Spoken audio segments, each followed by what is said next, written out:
학교에서 생활을 할 때에 어 이제 중고등학교 때 이렇게 생활을 하다 보면 여러 가지 일들이 있었는데, 그 여러 가지 일들 속에서 저의 기억에 이제 남는 한 가지가 있었던 것이 뭐냐면, 어 늘 이제 제 마음에 어떤 마음을 갖고 있었냐면, 성적에 대한 부담을 갖지 않으려고 하는 그런 마음이 있었어요. 그래서 어 이제 공부를 그렇게 잘한 것도 아니었고, 그렇다고 못하거나 그러지 않았는데, 그렇다고 또 공부를 그렇게 열심으로 하지 않았습니다. 왜냐하면 마음에 이제 어려서부터 '공부는 중간만 하면 돼.'라는 인식이 있었는지, 그 인식으로 이렇게 이제 공부했던 생각들이 납니다. 어 '왜 중간만 하면 돼.'라는 생각을 가졌는지 이제 모르는데, 그게 저한테 꼭 부정적인 었던 것은 아니고, 그만큼 이제 한편으로 뭐냐면 경쟁하지 않은 여유가 제 안에 있었고 그렇긴 했지만, 또 한편으로는 보면 어려서부터 아마 그런 생각이 제 안에 있었던 것 같습니다. 무엇이냐면, 어, 경쟁에서 이길 수 없다.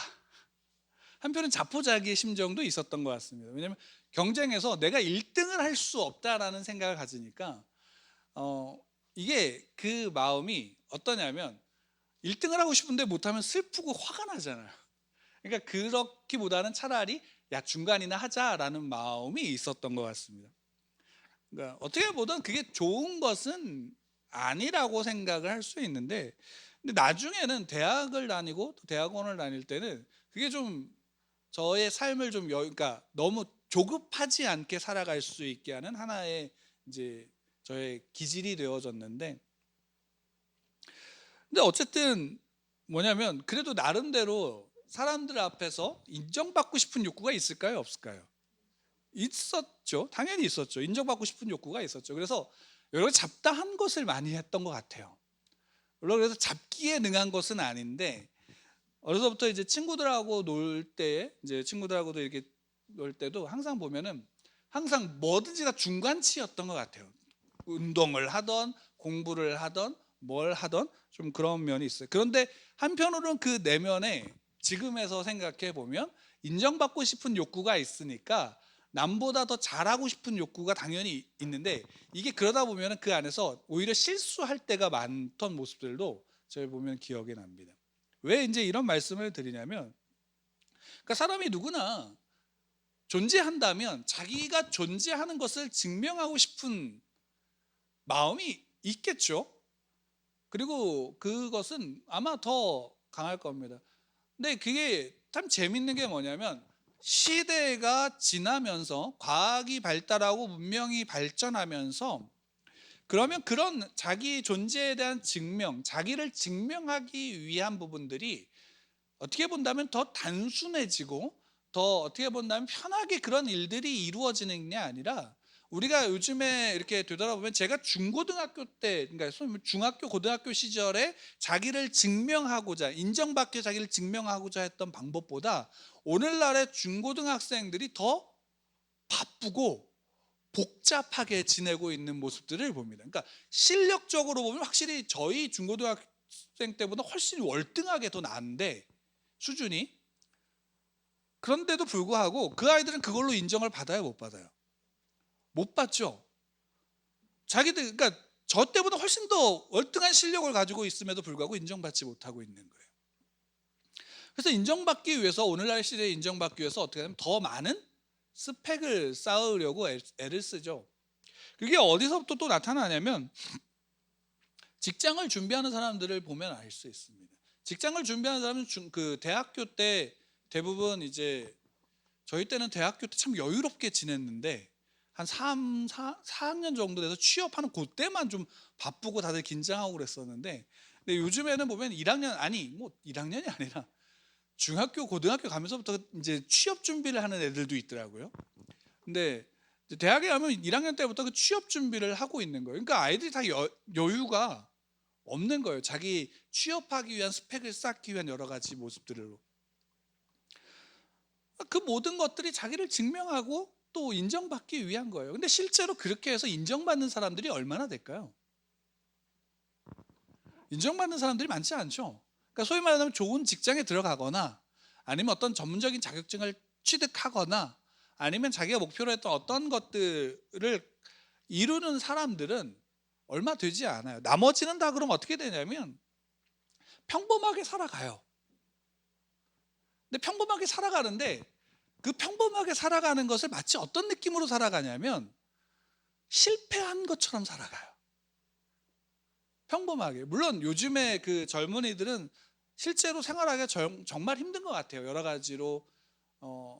왜냐하면 눈에 보여지는 여러 가지들이 참 많고 자기를 그런 것들로 인해서 증명하려고 하는 부분들이 참 많은데 부족하니까 그것을 가질 수 없으니까 그 나름대로 낙심하고 이러기도 하지만 실제로 어떻게 본다면 이런 거예요. 요즘에 그 예전에는 갑자기 그 이름 용어가 생각이 안 나는데 그 패딩을 입고 다녔잖아요. 명품 패딩. 그래서 그 패딩을 뭐라 그랬더라? 노스페이스인데 골수페이스인가? 뭐 하여간 그러니까 등골을 빼먹는 등골 패딩인가 뭐 그런 식으로 부모의 등골을 빼먹는다 이런 표현으로 하긴 했는데 그래도 그게 보통 한 그래도 거금이었죠. 한 60만 원 정도? 뭐 이 정도로 그래도 나름 브랜드 그냥 있는 우리나라에서 그런 거를 구매할 수 있어요. 근데 요즘에는 또 중고등학생들이 유행하는 옷이 있다 그러는데 이제는 그게 이제 그런 우리나라 국내 브랜드가 아니라 전 세계를 호령하는 명품 브랜드를 찾는 거예요. 그러면 그거는 단위가 또 더 높아지잖아요. 근데 그거를 입어야지만 또 그 아이들 세계에서 인정을 받는, 쟤는 그래도 우리랑 같이 놀 수 있는 급이야 라는 식의 인정을 받는 모습들을 참 어떻게 본다면 그런 모습들을 보게 되어지는 거죠. 그러니까 옛날보다 자기를 증명해야 되는 게 더 많은 거예요. 인정받으려면 더 어려운 거예요. 솔직히 명품으로 인정을 받으려면 평범한 사람들이 명품으로 인정받을 필요 있어요? 없어요? 솔직히 없잖아요. 그냥 평범하게 먹고 살만 하면 평범하게 잘 살고 있구나라고 인정받을 수 있잖아요. 근데 그렇지 않은 거예요. 어떻게 발전하고 시대가 발전하고 문명이 발전하고 과학이 발전하면서 여러 기술들이 늘어나면 그런 것들이 없어져야 되는데 그렇지 않게 되는 거예요. 참 재밌는 모습이고 참 슬프죠. 왜냐면 그러니까 젊은이들은 뭐 3폰이 뭐 이제는 7폰이 아예 그냥 그 자체를 그냥 포기해 버리는 자기의 삶에 대한 가치를 포기해 버리는 사람들도 젊은이들도 굉장히 많은 모습들을 보게 됩니다. 그만큼 이제 힘들어지고 그러니까 우리의 자녀들이 그렇게 살아갈 것을 생각해 보면 참 어떻게 보나 암담하기도 한 현실의 모습이죠. 근데 이제 재미있는 거는 이게 세상에서는 그럴 수 있죠. 명품을 가져야지 인정받을 수 있고 어떤 좋은 직장에 들어가야지 인정받을 수 있고 성적이 있어야지만 인정받을 수 있고 뭘 가져야지만 인정받을 수 있고 자기를 증명할 수 있다면 세상은 그럴 수 있어요. 왜? 세상의 가치가 그러하니까. 그러면 이게 우리가 소위 말한다면 우리 교회 기독교 안에서는 어떨까요? 이게 재밌는 거예요. 왜 비슷하게 가냐라는 거예요. 물론 모양은 다르죠. 모양은 달라요. 근데 교회 안에서는 모양은 다르지만 다른 걸로 인정을 받고 자기를 증명하려는 모습들이 참 많아요. 저는 개인적으로 세상이 그러한 것 어려운 거는 그래요. 세상은 불공평하니까 저는 그럴 수 있다라고 봐요. 물론 그거에 옳다는 게 아니라 성경에서 우리가 보게 되어지면 세상 권세 잡은 사단의 그 아래 세상은 불공평해요. 실제로 거기서 완전한 평등을 기대한다? 불가능해요. 완전한 평등을 노래하면서 이야기했던 체제들도 지금은 다 어떻게 됐어요? 다 무너져 버린 거죠. 실패했다라고 사람들이 인정을 해요. 그러니까 오히려 어느 정도 불공정한 경쟁과 불공정한 현실을 인정했던 제도들이 오히려 더 살아남고 있는 거예요. 근데 교회도 그렇다면 이건 좀 문제가 달라지는 거죠. 제가 오늘 말씀의 제목을 길들여지지 않은 열심이라고 했는데 이게 이제 유진 피터슨 목사님의 책을 나누면서 거기에 한 문장으로 나와 있는 내용이에요. 문장이에요. 길들여지지 않은 열심. 오늘날 이건 이제 유진 피터슨 목사님이 돌아가셨지만 미국 교회의 현실을 이 표현을 했는데, 저는 개인적으로 한국 교회도 미국 교회 그를 그대로 받아들인 부분이 많기 때문에 한국 교회 안에도 길들여지지 않은 열심이 참 많아요.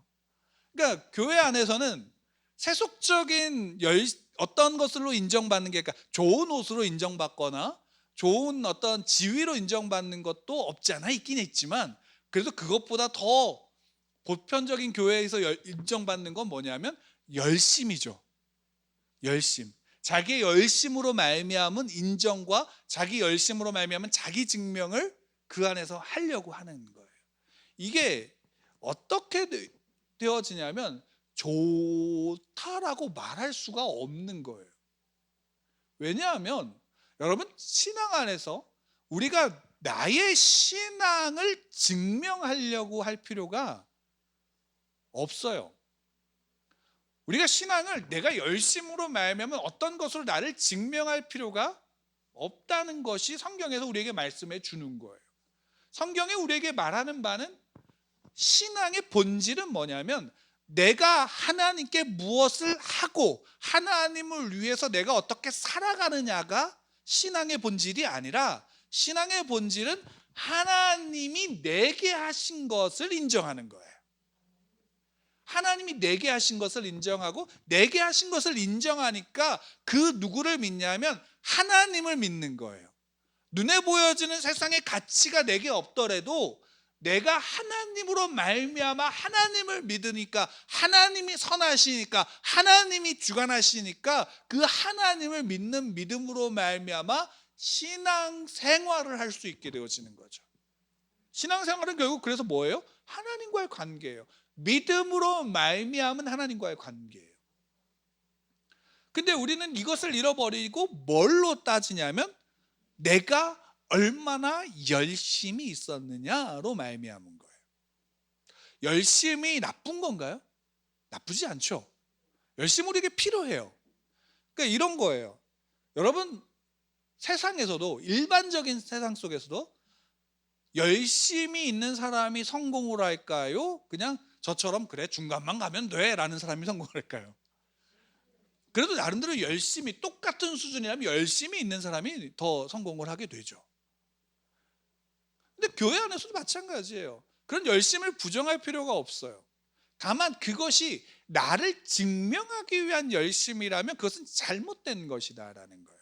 그것을 가장 잘 보여주는 게 오늘 함께 보는 말씀이에요. 여러분, 빌립이, 전에도 말씀드렸지만 빌립이 사마리아 땅으로 간 거는 전도를 목적으로 해서 간 게 아니었어요. 어떤 전도를 목적으로 하거나 어떤 사역을 위해서 그가 그 목적을 가지고 가는 게 아니라, 스데반의 순교 후에 예루살렘 교회 안에 큰 핍박이 임하니까 그 핍박을 피해서 간 땅이 사마리아 땅이에요. 그러니까 어쩔 수 없이 간 거예요. 어떻게 본다면, 빌립의 입장을 본다면 빌립은 지금 실패한 거죠. 그러니까 실패도 너무 큰 실패를 경험했어요. 자기가 믿고 고백했던 예수 그리스도를 믿는 믿음으로 선하고 이렇게 살아갔는데, 또 집사로서 교회 일들을 돌보면서 살아갔는데, 결과적으로 돌아온 건 뭐냐면 그 예수님을 믿기 때문에 어떻게 되면 도망쳐야 되는 입장에, 사람들로 그 같이 있었던 사람들로부터 외면을 당해야 되는 입장에 처해서 도망간 곳이 어디예요? 사마리아 땅인 거예요. 전에도 말씀드렸지만 유대인들에게 있어서 사마리아 땅은 뭐예요? 성경에서 볼 때에 거기는 이방인들보다 못한 존재들이 살아가는 곳이에요. 그렇기 때문에 그 땅에 유대인들이 들어간다? 보통의 일반적인 유대인들은 그렇게 하지 않죠.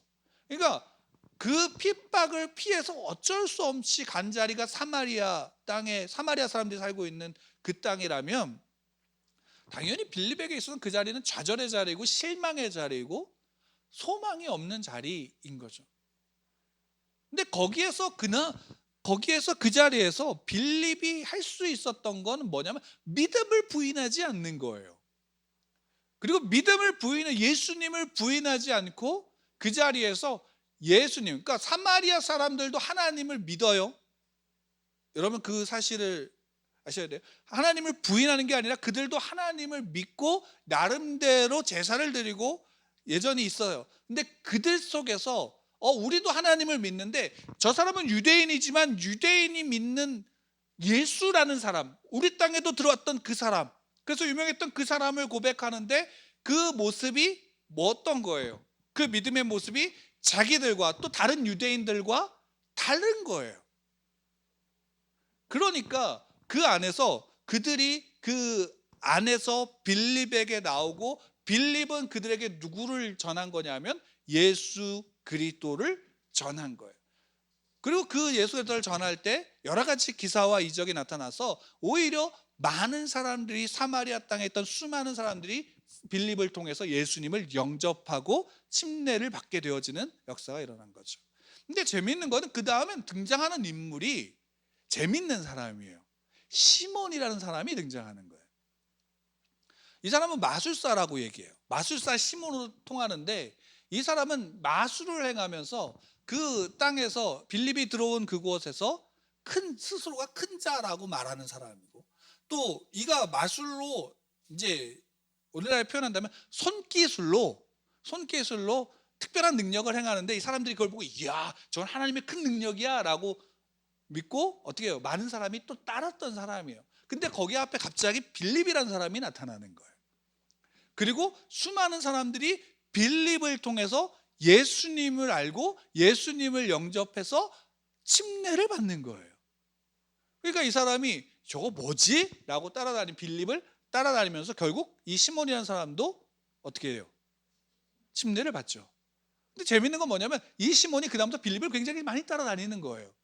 소위 말하는 열심이 있었던 거죠. 근데 여기에 재미있는 거는 9절부터 13절에서 보면, 그 앞에서 7절에서 보면 빌립이 많은 사람들에게 붙었던 더러운 귀신들과 크게 소리를 지르며 나가고 또 많은 중풍병자와 못 걷는 사람이 나으니라는 부분을 통해서 그 사마리아, 그 빌립이 있는 그 땅 성에 큰 기쁨이 임했다라고 얘기를 하고 있는데, 재미있는 건 뭐냐면 12절에 보면 시몬에 대한 이야기를 하면서 빌립이 행한 것을 뭐라고 12절에 기술하냐면, 빌립이 하나님 나라와 및 예수 그리스도의 이름에 관하여 전도함을 그들이 믿고 남녀가 다 침례를 받으니. 그러니까 앞에는 기적을 행했다라는 것이 나왔지만 실제로 시몬에 대한 이야기를 할 때 빌립은 뭘 한 거냐면, 기적을 행한 게 주가 아니라 뭐가 중요한 거예요? 예수 그리스도의 증인으로서 예수님을 전했다라는 사실이에요. 그러니까 복음을 전하는 게 더 중요한 거예요. 기적을 행했고 그래서 귀신이 떠나가고 중풍병자가 고쳐지고 걷지 못했던 사람이 걷게 되어진 일이 중요한 게 아니라, 복음이 전해지니까 그 땅에 뭐가 임한 거예요? 큰 기쁨이 임한 거예요. 근데 그때에 누구도 있었다라는 거예요? 시몬이라는 사람도 있었다라는 거예요. 근데 이 시몬이 그 침례를 받고 누구를 따르면 열심으로 빌립을 따라다니는 거예요. 여러분, 우리가 시몬을 알잖아요. 뒤에 어떤 행동을 할지도 알잖아요. 그러니까 이건 나쁜 놈이야 라고 판단할 수 있지만, 여러분 한번 보세요. 빌립의 입장에서, 그 뒷내용을 모르는 빌립의 입장에서 시몬은 어떤 사람일까요? 기특한 사람 아니에요? 자기를 얘기를 듣고 자기를 침례를 받더니 자기를 열심으로 따라다니고 돕는 거예요. 열심으로 따라다니면서 돕는 거예요. 빌립에게서 아마 큰 도움이 됐을지 몰라요. 그리고 그 사마리아 땅에 그로 말미암아, 빌립으로 말미암아 많은 사람들이 복음을 듣고 하나님의 말씀이 임했다라는 이야기를 듣고 어떻게 했어요? 이제 예루살렘에 있었던 사도들 베드로와 요한이 파견돼서 나오는 거예요. 재밌는 사실이죠. 아마 베드로와 요한도 처음에 시몬을 보고 어떤 느낌이었을까요? 빌립을 따라다니며 빌립을 섬기는 모습을 보면서 열심히 있구나라고 생각했을지 몰라요. 재밌지 않나요? 여러분, 그 모습을 보면 오늘날 우리의 모습이 어떤가요? 하나님 앞에서 내가 신앙을 가지고 어떤 행위나 어떤 모습으로서 열심히 있다 그래서 그 사람의 신앙의 본질이 어떻다라고 판단할 수 우리의 시각으로는 없어요. 그리고 놀라운 게 뭔지 아세요? 성경은 그것으로 그 사람을 판단하지 않는다라는 사실이에요. 성경이 그 사람을 판단하지 않는다는 건 뭐냐면, 하나님이 우리의 각 사람 하나님의 택한 자녀들을 그들이 얼마나 열심히 있었고 얼마나 많은 일을 했는지로 그의 신앙과 그의 본질을 파악하지 않는다라는 거예요. 시몬에게 있어서 중요했던 건 뭐예요? 빌립을 따라다녀서 예수가 누군지 하는 부분이 아니라 빌립이 행한 능력의 큰 능력을 보고 놀라워하고 뭘 배우고 싶었던 거냐면 실제로는 그 능력을 배우고 싶었던 거죠. 그게 나타난 부분이 뭐냐면 베드로와 요한이 사마리아 땅에 왔는데 야, 이 사람들이 성령을 못 받은 것 같은데? 그러니까 어떻게 해요? 사람들한테 안수하니까 사람들이 성령을 받았다라고 얘기해요. 여러분 여기서도 오해하지 말 것은 성령을 베드로와 요한이 기도했으니까 사도들이 기도했으니까 성령을 받았다 이런 의미가 아니라 이거는 뭐냐면 빌립의 사역이 올바랐다. 하나님이 기뻐하시는 사역이라는 인정이에요. 그리고 당시에 사마리아 땅에서도 뭘 세울 필요가 있었냐면 복음이 전파되면서 사도들의 권위가 세워질 필요가 있었기 때문에 이 일들이 임하는 거예요. 그러니까 그리고 또 한 가지는 뭐냐면 빌립이 복음을 전할 때 그 복음을 받아들이고 영접한 사람들에게 성령이 없었다라는 의미가 아니라 왜? 빌립이 있을 때도 기적이 일어났어요? 안 일어났어요? 일어났어요. 근데 그 사마리아 땅 사람들 속에 성령의 역사로 말미암은 뭐가 나타난 거냐면 야, 너희 구원이 소위 말해 이거예요. 진짜 구원 받은 거야 라는 확증이 그들의 마음에 심겨졌던 거예요. 성령이 우리 가운데 하시는 일이 그것이거든요. 여러분 구원 받으셨나요? 안 받으셨나요? 예. 나는 안 받은 것 같은데 라는 사람이 혹여나 있지요. 저도 만나는 사람들 중에 있어요. 그러면 그런 사람들이 왜 그런 말을 하냐면 자기가 불안한 거예요. 뭘로? 자기가 구원받았다라는 증거와 증명을 자기가 할 수 없기 때문에 그런 고백을 하는 거예요. 근데 실제로 우리의 구원은 누가 확증시키는 거면 성령이 확증시키시는 거예요. 우리의 영역이 아니란 말이에요. 그러니까 우리는 다만 그 안에서 뭐냐, 어떤 사람은 믿음으로 그걸 고백하고 점점 신앙이 깊어지면서는 그것이 그 믿음이 온전한 확고한 믿음 가운데서 어떻게 해요? 당당하게 고백할 수 있게 되어지는 거죠. 중요한 게 뭐냐면 여기서 이 시몬이 베드로와 요한이 안수하여 성령 받는 것을 보면서 돈을 싸들고 와서 그 능력을 내게도 주세요. 내가 기도하면 안수하면 저 사람, 그 안수한 사람이 성령 받게 해주세요 라고 요청을 한 거예요. 여러분 이 모습을 한번 보세요. 제가 어려서부터 부흥회를 많이 다녔었기 때문에 어렸을 때 부흥회를 다닐 때마다 그때는 그것이 단지 않았으니까. 근데 부흥회를 다닐 때마다 그 부흥회에서 은혜 받았던 분들이 있죠. 재밌는 사실이에요.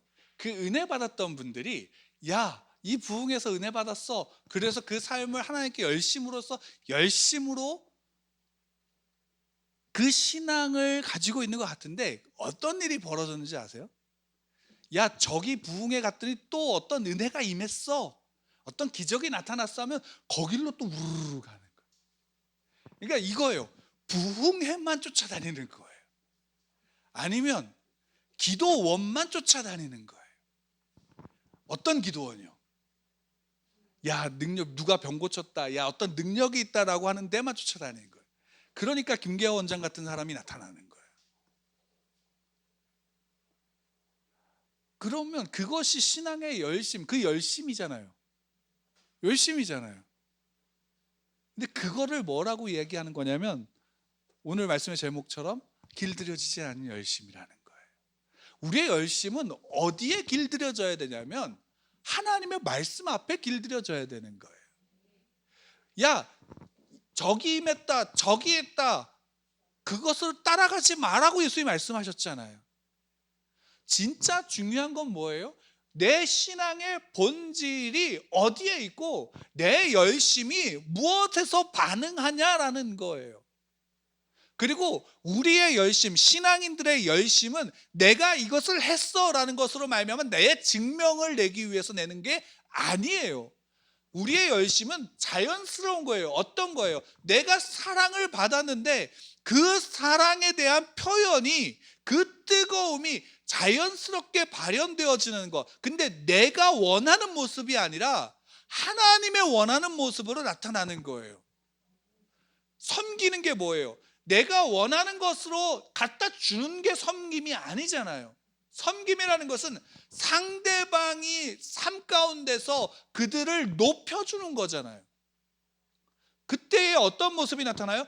예수님이 섬기셨던 모습이 성도들을 통해서 나타나는 게 신앙의 열심인 거예요. 그리고 그것으로 하나님은 야, 너 잘했다 칭찬하시는 것은 성경에서 뭐라고 해요? 네가 작은 일에, 너가 작은 자에게 한 것 같이 내게 한 거야 라고 말씀하시잖아요. 내가 어떤 목적과 내가 이것을 말미암아 야, 내가 이렇게 했으니까 하나님 나에게 이것을 줄 거야, 기브 앤 테이크로 하나님 앞에 어떤 내 열심을 보이는 것이라면, 그래서 그 신앙을 인정받기를 원한다면 여러분, 그 신앙은 잘못된 신앙입니다. 성경이, 하나님이 우리에게 말씀하시고 늘 요구하시는 바는 뭐예요? 이거예요. 예수님이 이 땅에 오신 이유와 같아요. 예수님이 이 땅에 오셔서 제자들을 삼으셨어요. 그 제자들에게, 예수님의 공생의 기간 동안 예수님이 그 제자들에게 하신 일이 뭔지 아세요? 그 예수님이 하신 일이 마태복음 16장 16절의 베드로의 고백이에요. 뭔가요? 주는 그리스도시요 살아계신 하나님의 아들이십니다. 예수님이 말씀하시죠. 봐요, 나 시몬아, 이것을 알게 한 것은 사람이 아니야. 내 안에서 하나님이 알게 하신 거야. 야, 내가 이 반석 위에 교회를 세울 거야. 내가 너에게 천국 하늘의 열쇠를 줄 거야. 너가 땅에서 매면 하늘에서도 매일 거고, 너가 땅에서 열면 하늘에서 풀릴 거야. 뭐예요? 그 고백이 뭐예요? 주는 그리스도시요 살아계신 하나님의 아들입니다. 다른 사람들은 침례 요한이에요. 아니에요, 엘리야예요. 아니에요, 예레미야예요. 아니에요, 선지자 중에 한 사람이에요 라고 말하지만, 예수님이 제자들에게 물으신 건 뭐예요? 너는 나를 누구라고 하냐? 너희는 나를 누구라고 하느냐?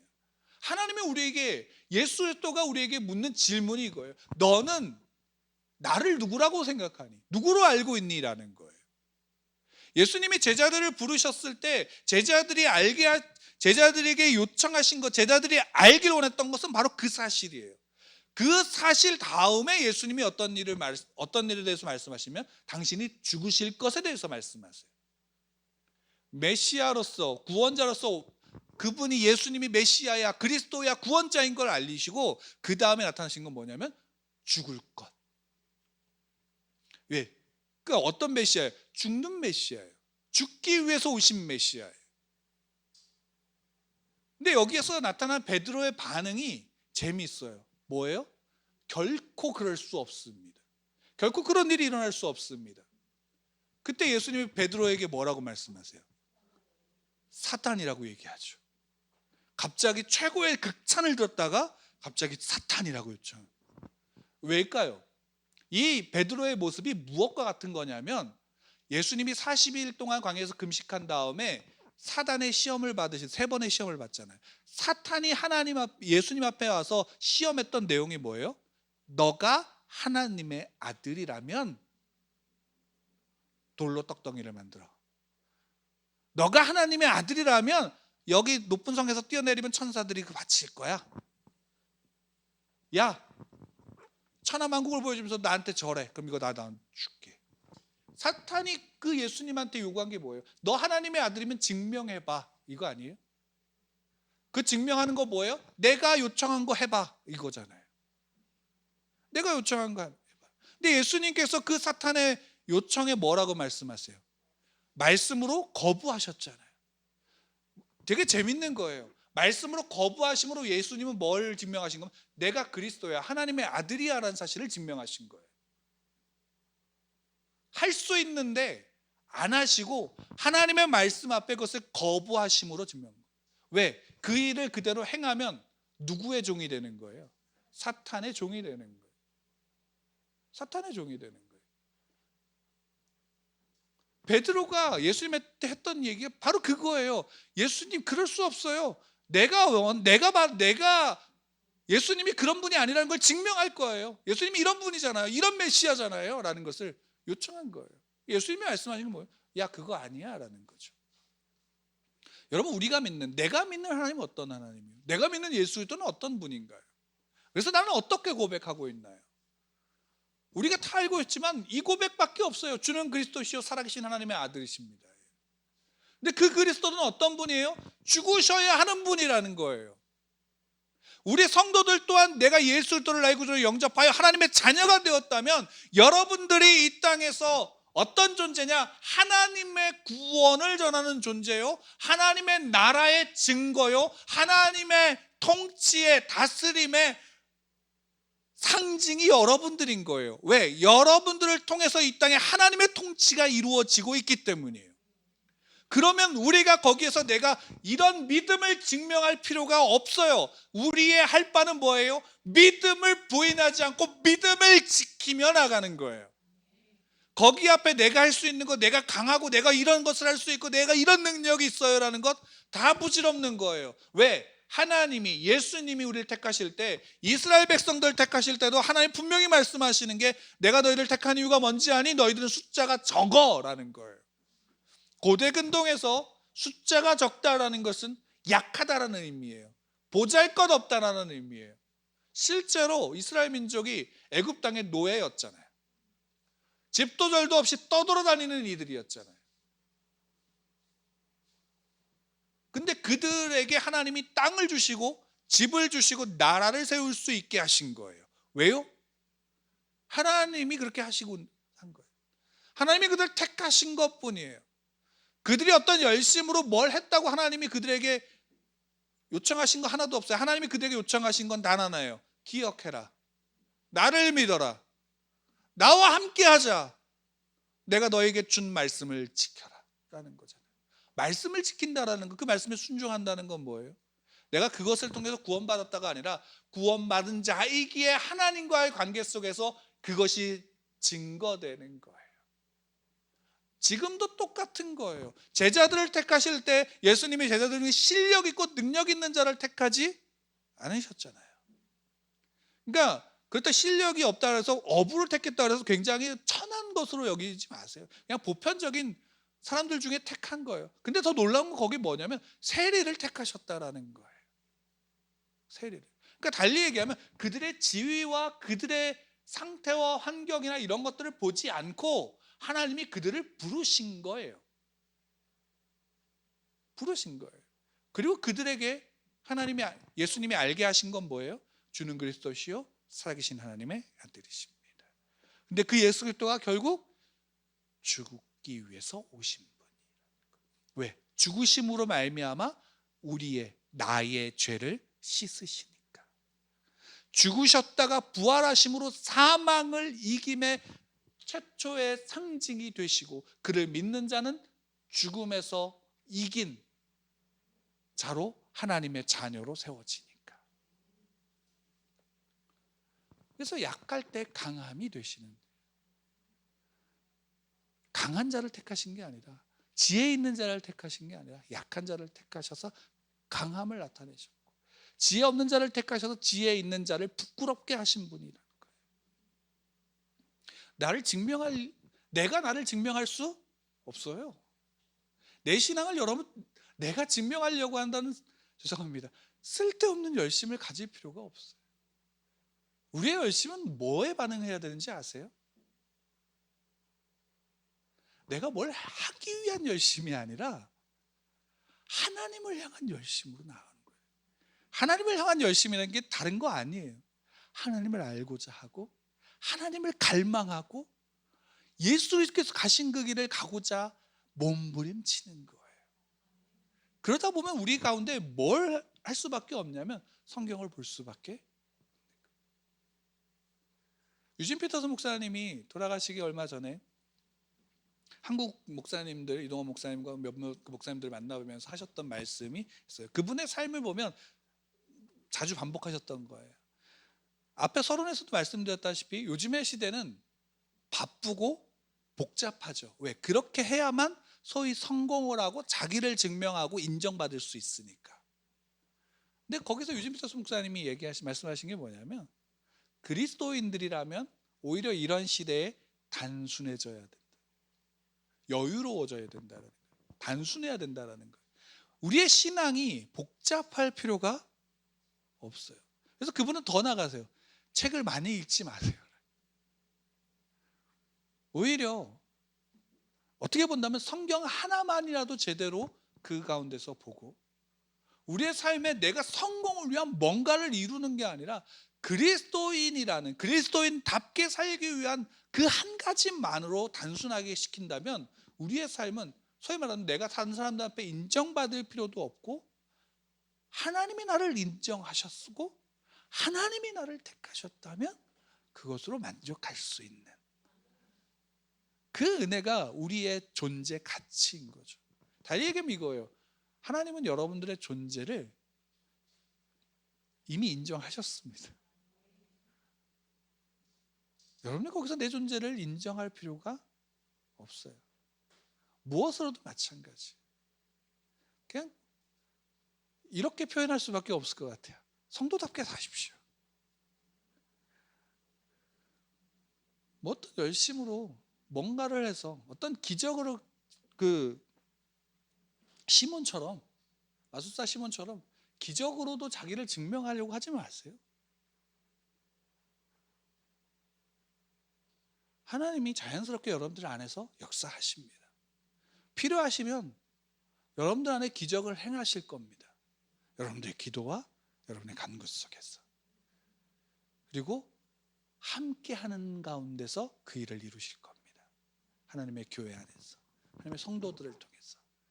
우리는 그렇다면 그 안에서 길들여지지 않은 열심이 아니라 하나님 앞에 하나님을 바라며 하나님을 의지하시길 바랍니다. 하나님이 여러분들을 사랑하십니다. 하나님이 여러분들을 택하셨습니다. 하나님이 여러분들을 자녀 삼아 주셨습니다. 자녀가 부모에게 할 것은 부모의 사랑을 누리면 되는 거예요. 요즘엔 부모도 자녀들에게 여러 가지로 너가 나한테 증명해놔야 돼 이라고 요청하는 부모들도 많지만, 시대가 그러하기 때문에 그렇지만, 여러분, 하나님이 우리에게 요청하시는 건 단 하나예요. 너 내 자녀답게 살아라. 내 자녀답게 서라. 이거 한 가지다라는 사실을 믿으시길 바랍니다. 그 은혜를 누리고 함께 나가기를 축원하며 우리 함께 같이 기도하겠습니다.